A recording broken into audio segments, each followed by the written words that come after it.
Hello my dear YouTuber friends, and I hope you're all keeping well. Welcome to this video, which is my promise video of the newbie way of starting up the Junkers aircraft. In this case it's the retrofit version. I see a lot of videos about the 3M variant of this aircraft, not so many about the retrofit. So I'm going to show you a noobified way of starting up this aircraft. So let's not hesitate, let's get on with the video.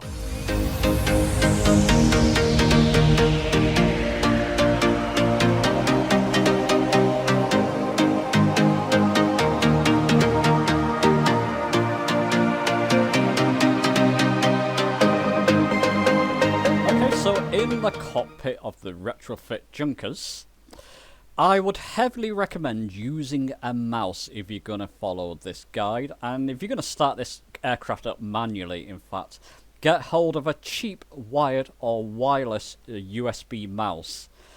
At the very least, you could use a gamepad if you're on the Xbox version of Flight Simulator. It's just not recommended. Just get hold of a very cheap wired mouse at the very least. In my original review video I did of the Junkers a few days ago, I'll link it in the top right, I mentioned that there were assisted options on how to start this aircraft up. And that is in fact via the checklist. Now typically checklists with paid for or default aircraft are not that good. With this one, it's incredibly thorough. One of the best default checklists I've seen on any aircraft for any simulator, aside from DCS World. In terms of aviation flight simulators, this is one of the best and most thorough checklists I've seen, and it's perfect for starting this aircraft up. Now there's 17 different sub-menus. We don't need to go through them all, thankfully. It's only the first 3 of these, in fact, that we really need to concentrate on. And some of the items in here we can actually skip through, as I'll show you. Let's go through the first 2, cockpit checklists and before starting engines. There's some things we need to do here before starting the engines. So let's just left click on the first one, cockpit checklist. And for those of you who don't know, you may not have used these checklists before, you can left click in this case on the first item. There's a little eye icon. Many of you will know this, but some of you may not. Click on that little eye icon. It will actually highlight the item it's pertaining to.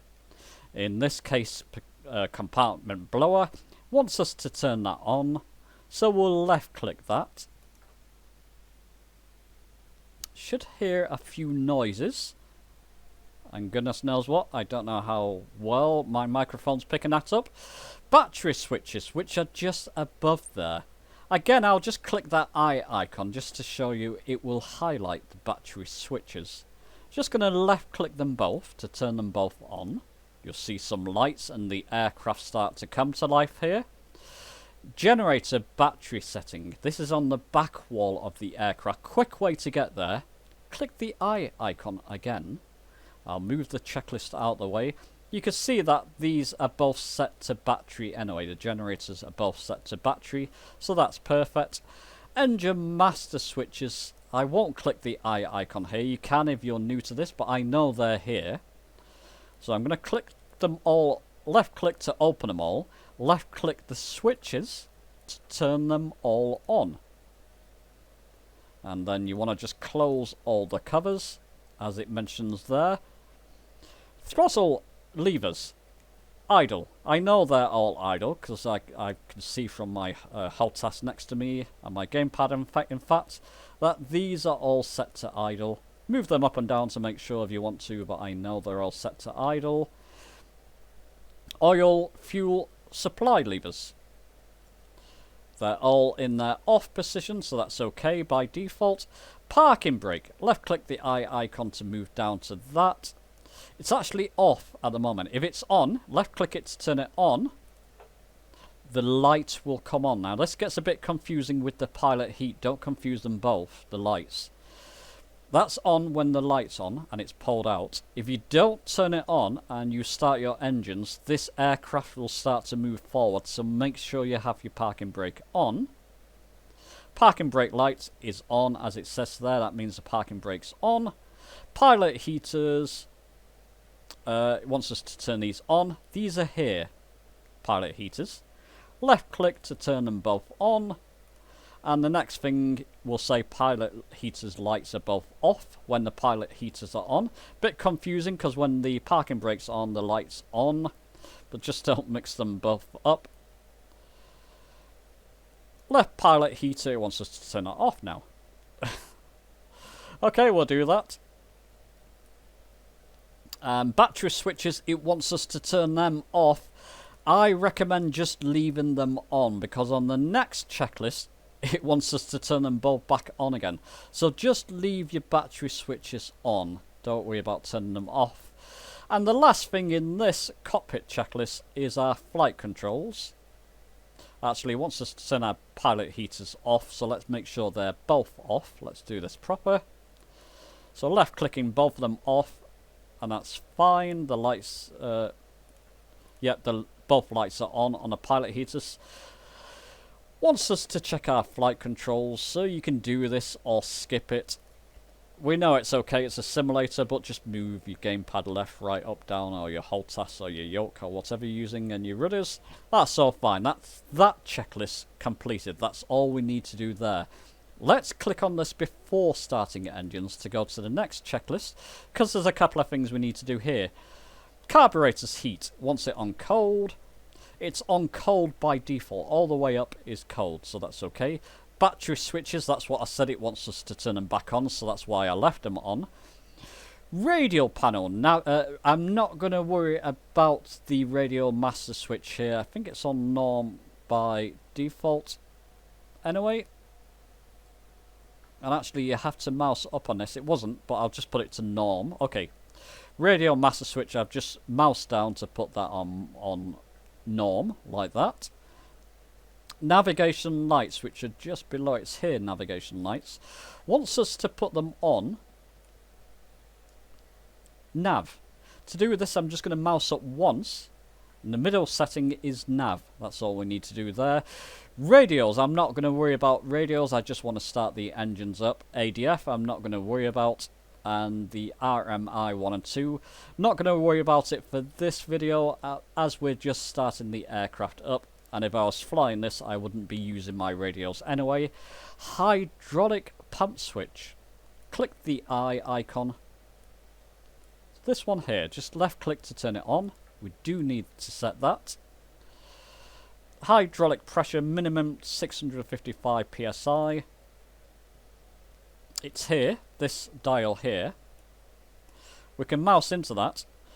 0 is here, that's over 1,000 there, so we know that's 655 psi minimum. That's okay. Parking brake we set on before, the light's on, we know it's on. Door warning light, click the eye icon. It will show there. If it was on, click it again. If it was on, you'll get a amber light here. Because it's off, it's showing it's off. So that's fine. Fuel tank selector, by default, this is set to both. Left is that way, right is that way, obviously. In the middle is both by default, so that's okay. Fuel quantity, I set this up on the flight planning page, on the sort of world map page. I know I've got fuel, I don't need to worry about that. Oil quantity, if you want to be pernickety, click on the eye. It will show you your fuel oil quantity in this case. You can mouse in there to check it. I'll click that again to stop it flashing. I know that's all checked on the world map page, so I'm not too worried about that. Altimeter setting again, not too worried.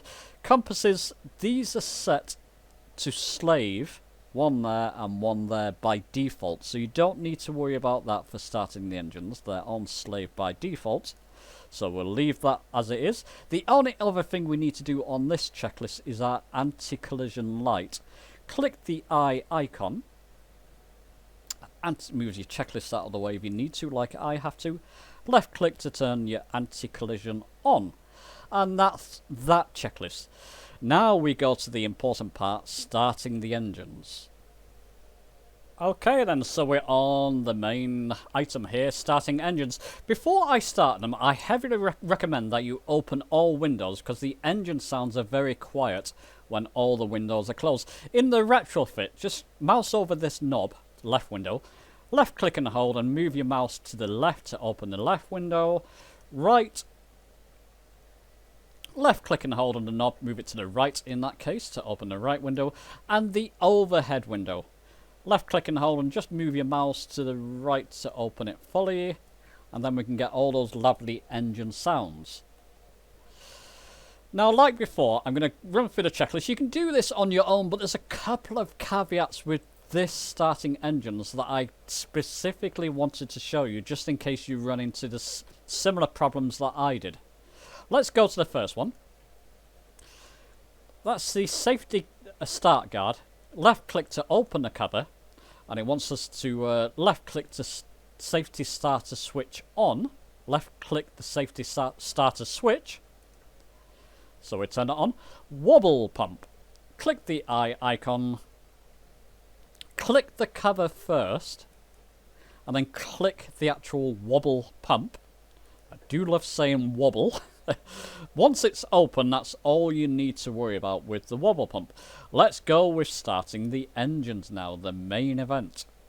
So these are sub-menus. To open the menus, left click, obviously it will open the sub-menu for starting engine 3.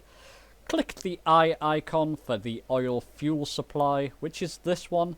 Just mouse down, highlight it and mouse down twice to put it in the start position.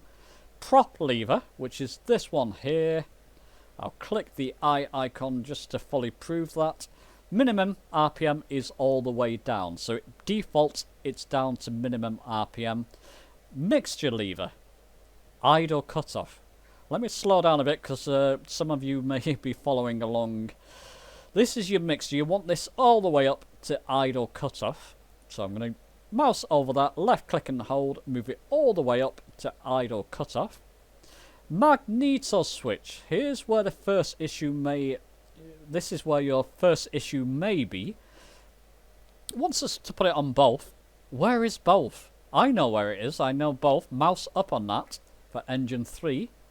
Both is when both these indicators are pointing up and down. That's in the both position. Let me put it back down to default. If you didn't know that, left click the icon in the checklist so it's highlighted. Click the autocomplete item. Left click. Magneto switch engine 3. Both. And as you can see, that's now in the both position. Now, another thing here. It wants us to mouse up on this to go to start. The engine will start. Let me show you this. So click on that. I'm just going to mouse up. Look outside to my right here. The engine started. Because I've not put my fuel cutoff, is it?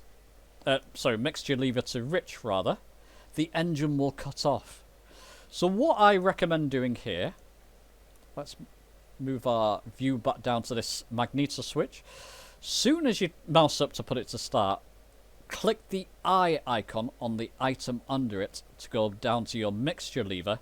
You got to put it down to rich straight away to keep that engine running. So mouse up, I can see the engine started. Click the eye icon, put this back down to rich. Come back up to our default view and move to our right. You can see the engine is going to keep running now. And in fact, you can hear the noises of the engine, lovely noises of the engine running. Go on to our next part. You may have to move this menu up and down. Sometimes it likes to reset to the top there. So just move it down to the next part. Wants our oil fuel supply to run. Click the eye icon, put that down to run.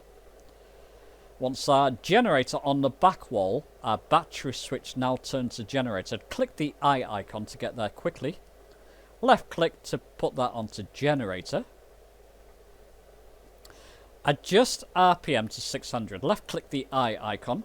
You just need to move that throttle lever up on engine 3. 600 will be around about there, that first notch after 5. So I'm going to move that throttle lever up slightly, and you should see that go to 600, which it has done. So it's fine there. Oil pressure, which is here, checked. It all looks okay. Prop lever, max RPM. Remember, this is our prop lever for engine 3. So 1, 2, 3. Put it all the way up. Mouse, hold down your mouse, put it all the way up to max RPM. And now adjust our throttle to a 1100 RPM.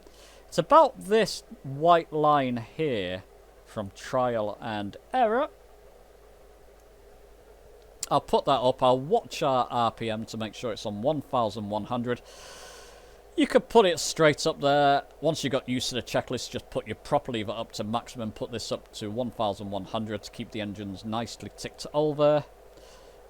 Go through it a few times, you get used to the checklist, and you can just do that automatically. I'm going to close that sub-menu on starting engine 3. That's taken care of. And open starting engine number 1. Exactly the same as we just done. Let's do this a bit quicker. Start lever. Mouse down to put that on to start.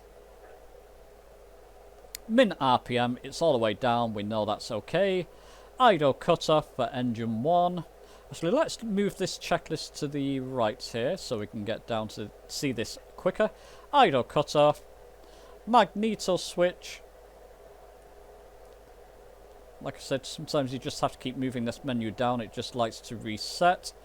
Remember, both is when the indicators are pointing up and down. That's the magneto switch on engine 1, number 1 here, as you can see. Once we put it on start, I'm going to click the eye icon to go down to our mixture lever to put it on rich, just like we did before. Mouse up. Engine started. Come on. Got to do this quick. That down to rich. Go down, go up to our default view, move to our left there, you can see engine 1 is now quite happy.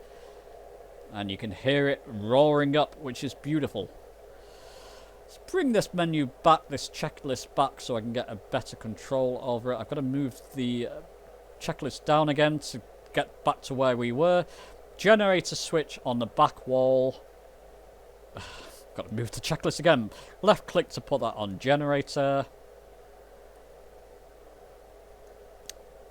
Oil fuel supply lever, put it on run, which is here.